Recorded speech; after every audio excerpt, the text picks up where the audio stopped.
له اللي حصل. قال لي بصوت واطي: انت شفت حاجة؟ ضحكت او حاولت اضحك يعني. قلت له: لا، حاجة ايه، انا بس سمعت الصوت مش اكتر.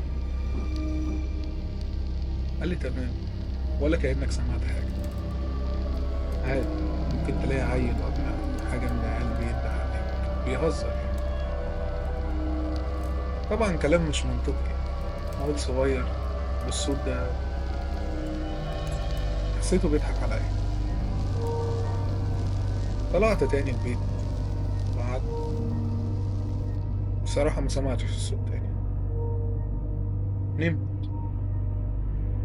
وأنا في نص نومي حسيت الصوت قرب أوي. لقيته بينده عليا تاني، بيقول لي: مروان، يا مروان. حسيت الصوت المرة دي كان قريب، قريب جدا. حسيت إن هو في ظهر البيت. طلعت، بصيت من الشباك. مش شايف حاجة،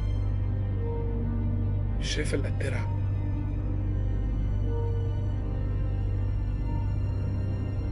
مش عارف الصوت جاي منين. فتحت باب الشقة، نزلت. بص حوالينا، مفيش أي حاجة. الدنيا ضلمة، مفيش غير صوت المية في الترعة. وفجأة وأنا واقف شفتها. شفت واحدة واقفة في المية، شعرها مغطي وشها، بتبصلي من تحت الشعر. رجلي اتجمدت. كانت بتضحك، بتضحك ضحكة ميتة ملهاش روح. حسيت إن أنا متجمد في مكاني.